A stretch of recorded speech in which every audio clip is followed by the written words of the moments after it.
I thought the acting in this movie was really great. The story itself was very creepy. I love anything having to do with covens. I just find that terrifying. I thought the design of the witches was extremely well done. The jump scares with them in it definitely worked. I thought, yeah, just the way they were designed was so creepy and so gruesome.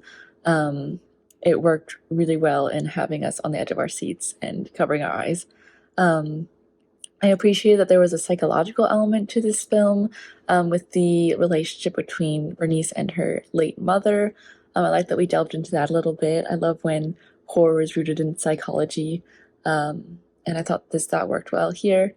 Um, Seeing what the witches were up to while in little increments while we're following our main character and sort of flashing back to the witches, I thought that helped in keeping it creepy and building the suspense for when our main character does encounter the witches. Um, uh, yeah, I thought that the climax of this film was done very well, and I liked that we had that mystery as to what really happened in the woods.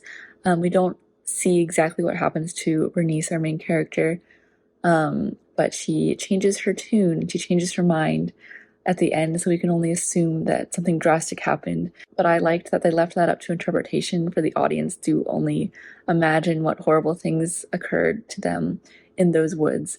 Yeah, I appreciated that. I like the open-endedness of it.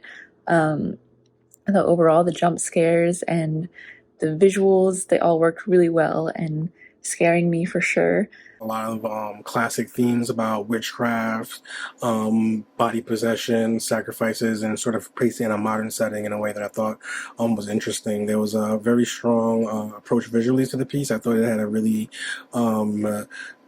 strong cadence in terms of direction and editing, and I thought it had the mood and feel of a horror film, and I thought there was a latent sense of sort of suspense and tension that was going through the film, even in like the opening sequences in which you didn't really know what was happening or what was on screen, and it seemed to be that dark or sinister. I thought that the piece was able to maintain an energy of sort of a sinister undercurrent that sort of set you up for what you were going to see over the course of the film, and I thought the piece really worked well when it was using the interplay between dark and light. A lot of the sequences in the woods, a lot of the darker sequences in the home, I thought worked really well to create a sense of atmosphere and mood, and it ultimately ended in, I thought, a closing scene that I thought worked well for the piece overall and sort of maintained the thematic intent that was established, especially stylistically, in the opening of the film. I really like that it's set in present day. I like that it establishes it in the past, and then we kind of see the transition to present day. I like how this woman has this ongoing journey of discovery within herself, but also discovering these horrors. And I like the complexities of this story because it makes it stand out against other horror stories where it's also, you know, a story about relationships, and it's not just something that's haunting her. It's more complicated than that because of her own personal tie to it, which makes the horror more significant, if I would, in my opinion. The concept was terrific for the horror genre. Truly suspenseful story. Very good moments of startles and surprises. I like the use of the landscape in the shots to see the town overhead. It added to the spirit of the piece and made it very realistic. The mix of shadows and light I thought was really well done. The cathedral and the hotel at night versus the city and day shots that were so colorful. It was good contrast. Great cast, very convincing actors. I thought Berenice, that lead, she was really strong in her part.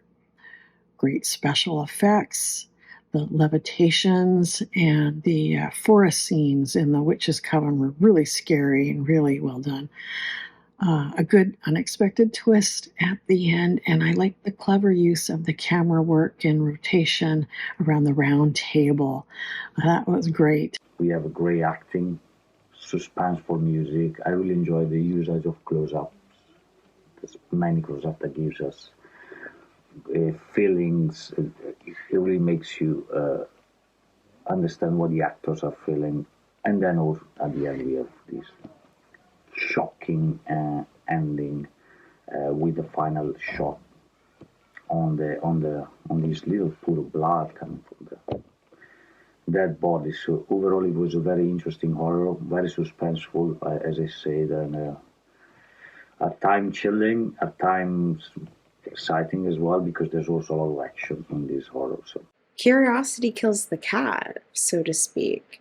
We have the story of this family who is being notified that someone connected to them, someone part of their past, has passed away.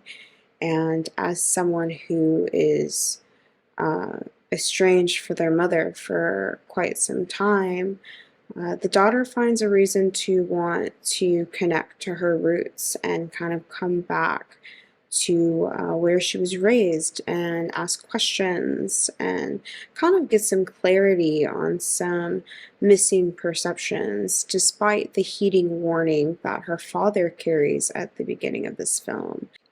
As we dive into the mysteries of what's going on in this little hotel tourist trap, we find that tourists are becoming missing. There is some witchcraft activity, which we kind of see sprinkled a bit in our first jump scare in the beginning of the film with the stabbing of the eye. I don't think at this point it was as necessary for me to read the subtitles for the action, the visuals, the way that the story is told. I can kind of pick up the pieces of what's happening here. Love the writing in this one. It makes use of lots of creepy flashbacks and forest sorcery, along with a tale of a woman discovering the truth about her odd deceased mother. All the cast members did excellent work. They were 100% committed to their roles, from conversational and subtle to terrifying and ghostly. I enjoyed the varied soundtrack from hard rock to more eerie tunes, and the nighttime forest scenes were really well done, along with creepy candles and wooden props for curses and spells. The makeup was really convincing and gory.